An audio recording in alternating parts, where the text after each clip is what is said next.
दोस्तों, कल मैं एक किताब पढ़ रहा था जिसका नाम है खुसूसुल हिकम। इस किताब के अंदर मुझे आप लोगों के लिए एक ऐसी चीज मिली जिससे आप लोग अपनी पूरी तकदीर बदल सकते हैं। इस किताब के अंदर एक ऐसी दुआ थी जो लोगों से 800 साल तक छिपाई गई। इस दुआ में इतनी ताकत है जो बयान करना भी मुश्किल है। जिन कामों के लिए आप लोग दौड़े फिरते हैं ना कि मेरा ये काम बन जाए, मेरी परेशानियां दूर हो जाए, मेरा कारोबार चल जाए, या रूहानी ताकत आप लोग पाना चाहते हैं, तो इस दुआ का एक बार इस्तेमाल करें। एक बार पढ़ेंगे आप लोग तो बड़ी से बड़ी परेशानी टल जाएगी। जो मांगेंगे वो इंशाअल्लाह आपको मिल जाएगा। दोस्तों, आप लोगों ने शेख इब्ने अरबी रहमतुल्लाह ताला अलैह का नाम सुना है? अगर अभी भी समझ में नहीं आया तो आप ऐसे समझ जाएंगे। अर्तगुल गाजी के जो उस्ताद हैं उनका नाम शेख इब्ने अरबी रहमतुल्लाह ताला अलैह है। बहुत से लोग अरबी के नाम से भी इनको जानते हैं। तो जो किताब मैंने आपको बताई खुसूसुल हिकम, ये इन्हीं की लिखी हुई है। उस किताब में साफ साफ लिखा हुआ है कयामत तक जो इंसान भी इस दुआ को पढ़ता रहेगा,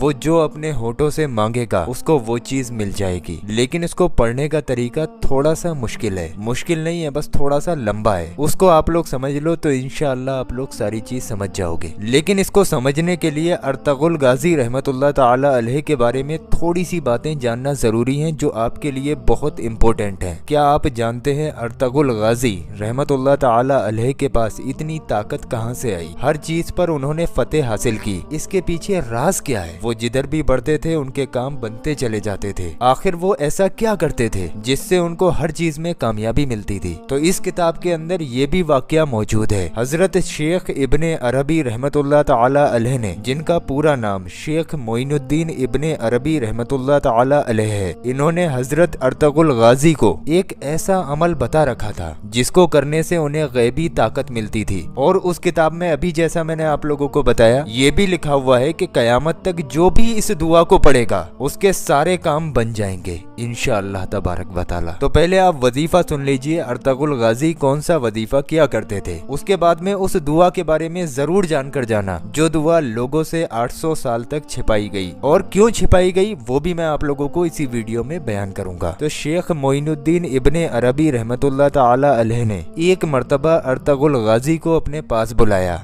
और उन्होंने फरमाया, अर्तगुल, तुम जब तक ये वजीफा पढ़ते रहोगे तब तक इस दुनिया में कोई भी तुम्हारा बाल भी बाका नहीं कर सकता। वजीफा कुछ यूं था। आपने फरमाया, जब भी किसी काम के लिए निकलो या जब भी कोई नया काम शुरू करो तो 3 मर्तबा दुरूदे पाक पढ़ लेना, 3 मर्तबा सूरह फातिहा यानी के अलहम्द शरीफ पढ़ लेना, और फिर 100 मर्तबा सूरह इखलास यानी के कुल्हुवल्लाह शरीफ पढ़ लेना। बस इतना पढ़ना है। और उसके बाद शेख इब्ने अरबी रहमतुल्लाह ताला अलैह का शजरा आता है, उस शजरे को पढ़ लेना और उनको इसका हदिया पेश कर देना। अब ये बात आप लोगों के सिर के ऊपर से गई होगी। मैंने शुरू में बताया था थोड़ा सा हार्ड है। शजरा क्या होता है? शजरा सिलसिला होता है कि बंदा कहाँ से शुरू हुआ और कहाँ पर आकर आखिर हो गया, उसी को शजरा कहते हैं। इस शजरे से आपको ये भी पता चल जाएगा कि शेख इब्ने अरबी उनका सिलसिला कहां से शुरू हुआ। अब जो मैं आप लोगों को बताने वाला हूँ ये चीज आप लोग कहीं नोट कर लें या स्क्रीनशॉट लेते रहें। आपने वो अमल कर लिया। अमल कर लेने के बाद में आपको इन नामों को अपनी जबान से अदा करना है, यानी कि अपनी जबान से बोलना है। ये जो सिलसिला है ना, इसको अगर आप लोग अपने कानों से सुनेंगे, ये मुबारक नाम है। इनको सुनने से ही लोगों को सवाब मिलता है और इनकी बरकत से लोगों की परेशानियां भी दूर हो जाती हैं। जिस दुआ के बारे में हम लोग अभी जिक्र कर रहे थे वो मैं आप लोगों को इस शजरे के बाद में बताऊंगा। पहले आप लोग शजरे को ध्यान से सुन लो। शेख इब्ने अरबी रहमतुल्लाह ताला अलैह का शजरा कुछ यूं है। आपको वो अमल कर लेने के बाद अपनी जबान से इन लफ्जों को बोलना है। आपको सबसे पहले हमारे प्यारे आका हुजूर पाक सल्लल्लाहु ताला अलैहि वसल्लम का नाम लेना है। शजरा वहीं से शुरू होता है, यानी कि इनका सिलसिला भी हमारे प्यारे आका हुजूर पाक सल्लल्लाहु ताला अलैहि वसल्लम से शुरू हुआ। तो सबसे पहले आपको कहना है हजरत मोहम्मद मुस्तफ़ा सल्लल्लाहु ताला अलैहि वसल्लम, उसके बाद हजरत अली रदी अल्लाह ताला अन्हो, उसके बाद शेख हसन आले बसरी रहमतुल्लाह ताला अलैह, उसके बाद शेख अब्दुल वाहिद बिन जैद रहमतुल्लाह ताला अलैह, उसके बाद शेख फुजैल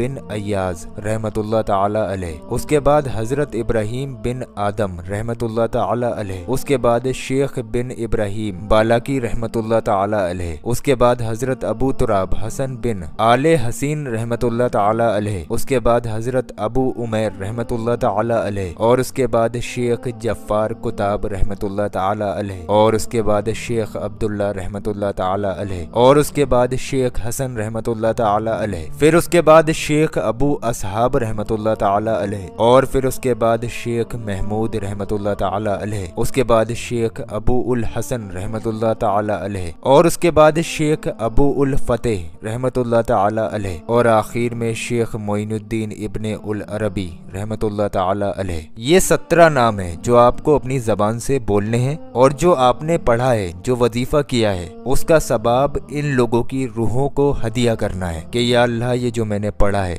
इन सब का सबाब इन सभी लोगों की रूहों को पेश करता या करती हूँ, मौला कबूल फरमा। इस तरीके से आप लोग ये शजरा पढ़िए और फिर उसके बाद आप लोग जो मांगेंगे इंशाअल्लाह आपको मिल जाएगा। अब आपको ये भी पता लग गया होगा शेख इब्ने अरबी रहमतुल्लाह ताला अलैह का सिलसिला कहाँ से शुरू हुआ। अब हम लोग जिस दुआ के बारे में बात कर रहे थे जो लोगों से 800 साल तक छुपाई गई और क्यों छुपाई गई, उसके बारे में हम लोग थोड़ी सी बात कर लेते हैं। पहले आप लोग दुआ जान लीजिए वो दुआ कौन सी है। तो दोस्तों जैसा कि आप लोग अपनी स्क्रीन पर देख रहे हैं, ये दुआ मैं आपको एक बार पढ़ के बता देता हूँ। अल्फाजों को ठीक से अदा करना, कहीं पर आप लोग नोट करके रख लेना या स्क्रीनशॉट ले लेना। दुआ कुछ यूं है, बिस्मिल्लाहि अला दीनी व नफ्सी व वलादी व अहली व माली। एक बार फिर से आहिस्ता से आप लोग सुन लीजिए, बिस्मिल्लाहि अला दीनी व नफ्सी व वलादी व अहली व माली। इतनी छोटी सी दुआ है, अगर कोई बंदा इस दुआ को 100 बार पढ़ ले तो यकीन मानिए वो इंसान जो भी अपने मुंह से निकाल दे इंशाअल्लाह वो पूरा होकर रहेगा। इस दुआ की ताकत का आप लोग इस बात से अंदाजा लगा सकते हैं कि खुद अर्तगुल गाजी रहमतुल्लाह ताला अलैह जब भी जंग में जाते या जब भी कोई काम करते तो इस दुआ को 3 मरतबा पढ़ लिया करते, और जितनी देर भी वो उस काम में मशगूल रहते दिल ही दिल में इस दुआ को दोहराते रहते। और रिजल्ट आप लोगों के सामने ये अर्तगुल गाजी रहमतुल्लाह ताला अलैह ने किसी भी जंग में हार का सामना नहीं किया। अब यहाँ पर सवाल पैदा होता है कि लोगों से इस दुआ को 800 साल तक क्यों छुपाया गया। तो दोस्तों इस दुआ का लोग गलत इस्तेमाल करने लगे थे। कुछ जादूगर लोग इस दुआ का इस्तेमाल करके गलत काम करने शुरू कर दिए थे। इस दुआ को जलाली दुआ भी कहा जाता है, इसलिए इस दुआ को लोगों से छिपाया जाने लगा ताकि कोई इस दुआ का गलत इस्तेमाल ना करे। लेकिन खुसूसुल हिकम जो किताब है उसके अंदर इस दुआ का जिक्र था, तो मैंने सोचा आप लोगों तक ये दुआ भी पहुंचा दी जाए। आप लोग इसका सही और जायज तरीके से इस्तेमाल करें, इंशाअल्लाह अल्लाह आपको जरूर कामयाबी देगा। अव्वलो आखिर 3-3 मरतबा दुरूद पाक पढ़ लें और उसके दरमियान में इस दुआ को 100 मरतबा पढ़ लिया करें। उसके बाद आप कोई भी काम शुरू करेंगे इंशाअल्लाह उस काम में आपको नाकामी नहीं मिलेगी। दोस्तों मैंने बहुत ज्यादा मेहनत की, पूरी किताब को पढ़ा और उस किताब को पढ़ने के बाद जो मुझे निचोड़ मिला उस किताब का वो आप लोगों के सामने मैंने पेश कर दिया। क्या आप लोग मेरी मेहनत को देखकर इस वीडियो को लाइक करके 10-20 लोगों को शेयर नहीं करेंगे? अरे ये दुआ ऐसी है जो बंदा एक बार पढ़े तो उसकी परेशानियां दूर हो जाएं। तो अगर आप इस वीडियो को आगे शेयर करेंगे तो हो सकता है किसी इंसान की बहुत बड़ी परेशानी दूर हो जाए। और जब तक ये वीडियो चलता रहेगा आपको सवाब मिलता रहेगा, क्योंकि लोग इस दुआ को पढ़ते रहेंगे। इस बीच में अगर आपका इंतकाल भी हो जाता है ना तो मरने के बाद भी आपके नामाए अमाल में नेकियां लिखी जाती रहेंगी, क्योंकि आपकी वजह से ये वीडियो आगे बढ़ेगा। तो सोच क्या रहे हैं, मरने के बाद कोई भी काम ऐसा नहीं है जिससे इंसान नेकियां कमा ले। यही जो ईसाले सबाब होता है, यही जरिया बनता है। हो सकता है यही दुआ आपकी बख्शिश करा दे। तो आप लोग बराए मेहरबानी इस वीडियो को ज्यादा से ज्यादा शेयर कर दें। और प्यारे दोस्तों अभी आप लोग कहीं जाइए मत, हमने आप लोगों की स्क्रीन पर 2 ऐसी वीडियो लगा दी हैं। ये दोनों वीडियो आप लोगों के बहुत काम आने वाली हैं। आप लोग इन दोनों वीडियोस को जरूर देखें। नीचे ये जो गौस पाक के रोज़ाए मुबारक का पत्थर आ रहा है, खाली आप लोग इस पत्थर की जियारत कर लें, यानी कि खाली इस पत्थर को देख लें तो इंशाअल्लाह तबारक व तआला आप लोगों की तमाम परेशानियां दूर हो जाएंगी। ये नीचे वाला वीडियो आप लोगों की जिंदगी बदल कर रख देगा। तो आप लोग इस नीचे वाले वीडियो पर क्लिक करके इस वीडियो को बहुत ध्यान से जरूर देखें।